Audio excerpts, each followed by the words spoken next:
بسم اللہ الرحمن الرحیم. آج کی اس ویڈیو میں ہم ریویو کریں گے سٹزین ٹیبلٹ کے بارے میں. سٹزین ٹیبلٹ کا جو فارمولا ہے وہ ہے سٹرزین. یہ ایک اینٹی الرجک ٹیبلٹ ہے. یہ میڈیسن کے جس گروپ سے بلانگ کرتی ہیں اس کا نام ہے اینٹی ہسٹامینز یا H1 بلاکرز بھی کہتے ہیں. یہ کام کیسے کرتے ہیں یہ ٹیبلٹ؟ ایک کیمیکل ہوتا ہے جس کا نام ہے ہسٹامین. جب بھی باڈی میں کوئی الرجک ریئیکشن ہو جائے تو یہ ہسٹامین ریلیز ہو جاتا ہے. تو اس ہسٹامین کی ریلیز کو انہیبٹ کرنے کے لیے ہم یہ اینٹی الرجک ٹیبلٹس دیتے ہیں، یعنی اینٹی ہسٹامینز دیتے ہیں. جیسے کہ دیکھیے ہسٹامین اینڈ اینٹی ہسٹامینز. تو ہسٹامین کو روکنے کے لیے ہم اینٹی ہسٹامینز دیتے ہیں. تو ان کا میکینزم آف ایکشن یہی ہے کہ یہ ہسٹامین کی ریلیز کو انہیبٹ کر دیتے ہیں by acting on histamine receptors. اچھا، یوزز پہ بات کرتے ہیں کہ سٹزین جو ہے وہ کون کون سی الرجک ڈس آرڈرز میں یوز ہوتا ہے.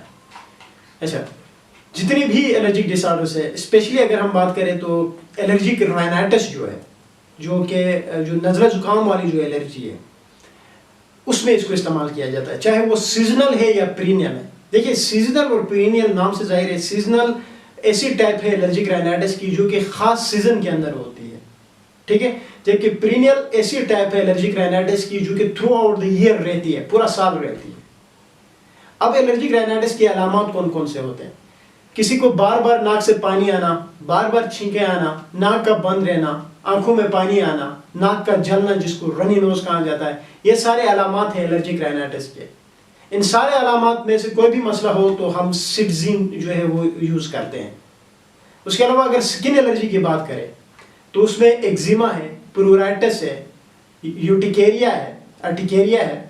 یہ سارے جو میں نے نام لیے یہ سکن الرجک ڈس آرڈرز ہیں، ٹھیک ہے نا. اس میں اس کو یوز کیا جاتا ہے. اب بعض لوگوں کو یہ جو میں نے نام لیے الرجک ڈس آرڈرز کے، ان کا تو یہ نہیں پتہ ہوتا ان کو لوگوں کو کہ ارٹیکیریا کیا ہوتا ہے، ایگزیما کیا ہوتا ہے، پرورائٹس کیا ہوتا ہے. تو میں آسان الفاظ میں آپ کو بتا دیتا ہوں اس کے یوزز کو. سب سے پہلے تو میں نے کہا کہ نزلہ زکام والی جو الرجی ہے جس کو الرجک رائنائٹس کہتے ہیں، اس میں تو آپ نے اس کو یوز کرنا ہے. سکن الرجی میں اگر مطلب کسی کو بہت ہی زیادہ خارش ہو رہی ہے، ایچنگ جس کو کہتے ہیں، اس میں آپ یوز کر سکتے ہو. سکن کے اوپر الرجی کی وجہ سے کسی قسم کے کوئی دانے نکل آئے ہیں، کوئی سویلنگ ہوئی ہے یا کوئی ریڈنس ہوئی ہے، تو اس میں بھی اس کو یوز کر سکتے ہو آپ، ٹھیک ہے. بعض لوگوں کو فوڈ سے الرجی ہوتی ہے. فوڈ سے الرجی سے مراد یہ ہے کہ انڈا کھاتے ہیں تو ان کے گلے میں خارش اسٹارٹ ہو جاتی ہے، مچھلی کھاتے ہیں تو ان کے گلے میں خارش اسٹارٹ ہو جاتی ہے، مطلب وہ الرجک ہوتے ہیں ان فوڈ سے. تو اگر اس طرح کا بھی کوئی پیشنٹ ہو تو اس میں بھی جو ہے وہ سٹزین یوز کر سکتے ہو. بعض لوگوں کو کوئی مچھر کاٹتا ہے یا کوئی کیڑا کاٹتا ہے تو وہاں پہ پھر الرجک ریئیکشن سٹارٹ ہو جاتے ہیں، اس ایریا میں ریڈنس ہو جاتی ہے، سویلنگ ہو جاتے ہیں، بلسٹرز بننے شروع ہو جاتے ہیں. تو ایسی کنڈیشن میں بھی آپ سٹزین کو استعمال کر سکتے ہو. یہ تو اس کی یوزز ہے. سائیڈ ایفیکٹس کی بات کریں تو جو سٹزین ہے اس کے عموماً تو سائیڈ ایفیکٹس نہیں ہوتے کیونکہ یہ اینٹی الرجک ہے. تو اینٹی الرجک جتنے بھی ہے یا اینٹی ہسٹامینک جتنے بھی ہے جو کہ سیکنڈ جنریشن سے تعلق رکھتے ہیں، یہ سیکنڈ جنریشن سے تعلق رکھتی ہے، اس کے سائیڈ ایفیکٹس جو ہے وہ اگر آپ ڈاکٹر کے پرسکرپشن کے مطابق آپ استعمال کر رہے ہو تو تب اس کے سائیڈ ایفیکٹس نہیں دکھتے ہیں. لیکن جب اوور ڈوز ہو جاتا ہے، مطلب ڈاکٹر نے آپ کو کہا ہے کہ دن میں آپ نے 1 یا 2 ٹیبلٹ لینی ہے اور آپ اس کے نہ سن کے 3 سے 4 ٹیبلٹ لیتے ہو تب تو اوور ڈوز ہو جائے گا. اور جب اوور ڈوز ہوگا تو تب جا کے یہ ٹیبلٹس اپنے سائیڈ ایفیکٹس دکھاتے ہیں. اب وہ سائیڈ ایفیکٹس کون سے ہوں گے؟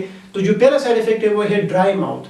آپ کا منہ جو ہے وہ بالکل خشک ہو جاتا ہے، آپ کے ہونٹ خشک ہو جاتے ہیں، یعنی جو سلائیوا کی جو پروڈکشن ہوتی ہے، جو تھوک ہوتی ہے منہ کے اندر، وہ ختم ہو جاتی ہے، بالکل سوکھ جاتا ہے منہ. اس کو ڈرائی ماؤتھ کہتے ہیں. اس کے علاوہ اس کی یوز سے ہیڈ ایک ہو جاتا ہے، مطلب سر کا درد، ٹھیک ہے نا، سر میں شدید قسم کا درد ہوتا ہے اگر اوور ڈوز آپ نے کر لیا تو. بعض لوگوں کو نوزیا ہو جاتا ہے، یعنی دل متلی ہو جاتی ہے، طبیعت خراب جس کو کہا جاتا ہے، وومٹنگ ہوتی ہے، الٹی کا آنا.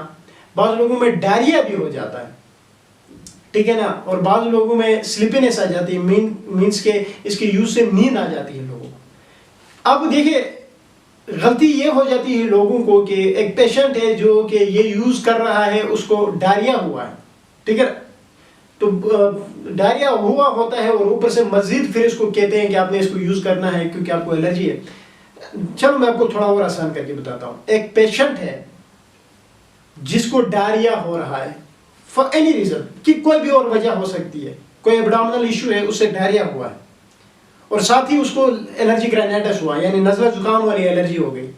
اب کیا غلطی ہو جاتی ہے کہ وہ جو ہے اس کو ڈائریا ہو رہا ہے یعنی پیچس لگا ہوا ہے اور ساتھ ساتھ نزلہ زکام بھی ہے تو وہ یہ ٹیبلٹ یوز کرتے ہیں for the treatment of allergic rhinitis یعنی نزلہ زکام کو ٹھیک کرنے کے لیے یہ یوز کر رہے ہوتے ہیں، لیکن ان کا یہ خیال ذہن سے نکل جاتا ہے کہ ان کو ڈائریا بھی ہے. تو جب یہ یوز کریں گے ایک ڈائریا پیشنٹ یہ اس کو یوز کرے گا تو اس میں سیویئر سائیڈ افیکٹس ہوں گے، یعنی اتنا زیادہ ڈائریا ہو جائے گا کہ وہ بالکل پیلا پڑ جائے گا. تو اس لیے یاد رکھیں کہ یہ ڈائریا میں کانٹرا انڈیکیٹڈ ہے. اب کانٹرا انڈیکیشنز کیا ہوتے ہیں؟ کانٹرا انڈیکیشنز کا مطلب یہ ہے کہ ایسی حالات یا ایسی بیماریاں یا ایسی کوئی بھی کنڈیشن جس میں یہ ٹیبلٹ آپ یوز نہیں کر سکتے ہو. تو پہلی جو کنڈیشن ہے وہ ڈائریا ہے. ڈائریا میں آپ نے ہرگز یوز نہیں کرنا جب آپ اس کو یوز کرو گے، کیونکہ اس کا سائیڈ افیکٹ ہی ڈائریا ہے اور ایک پیشنٹ آلریڈی ڈائریا سے مبتلا ہے تو اس کو یہ یوز کرے گا تو مزید وہ ڈائریا بڑھ جائے گا جس سے مے بی لیڈس ٹو شوک میں بھی چلا جا سکتا ہے. تو ڈائریا میں یعنی پیچز میں آپ اس کو ہرگز نہیں استعمال کر سکتے. کوئی پریگننٹ وومن ہے، حاملہ عورت ہے تو وہ بھی اس کو استعمال نہیں کر سکتی. جو بریسٹ فیڈنگ مدرز ہیں، جو اپنے بچوں کو دودھ پلانے والے مائیں ہیں وہ بھی اس کا استعمال نہیں کر سکتی. جو لیور ڈیزیز کی جو پیشنٹس ہیں یعنی جگر کا کوئی مسئلہ ہے کسی کو تو وہ پیشنٹس بھی اس کا استعمال نہیں کر سکتے. گردوں میں یعنی کڈنی ڈیزیز کا کوئی مسئلہ ہے تو اس میں بھی اس کا آپ استعمال نہیں کر سکتے ہو. یہ تو کانٹرا انڈیکیشنز ہو گئی. اب ہم بات کرتے ہیں اس کے طریقہ استعمال کا کہ کس طرح اس کو استعمال کرنا ہے. دیکھیں عموماً ڈاکٹرز پرسکرائب کر رہے ہوتے ہیں کہ آپ نے روزانہ ایک گولی آپ نے کھانی ہے، ایک ہی گولی کھانی ہوئی وہ بھی رات کو کھانی ہے، کیونکہ اس کا تھوڑا بہت سیڈیٹیو افیکٹ ہوتا ہے. حالانکہ اس کے اوپر لکھا ہوا ہوتا ہے کہ نان سیڈیٹیو ہے لیکن تھوڑا بہت سیڈیشن اس میں ہوتا ہے. تو اس لیے ڈاکٹر کہتے ہیں کہ آپ نے روزانہ ایک گولی لینی ہے اور وہ بھی رات کو لینی ہوتی ہے، ٹھیک ہے نا. لیکن اگر ایک پیشنٹ ہے جس کو شدید قسم کا اسکن الرجی ہے اور ساتھ ہی جو ہے وہ یا میں دو یہاں پہ ایگزامپلز دوں گا، کسی کو شدید قسم کی اسکن الرجی ہے یا کسی کو شدید قسم کی الرجک رائنائٹس ہے، یعنی بہت زیادہ چھینکیں آ رہی، بہت زیادہ ناک بہ رہا ہے، آنکھوں میں پانی آ رہا ہے، بہت ہی زیادہ تکلیف میں پیشنٹ جو ہے وہ سفر کر رہا ہے.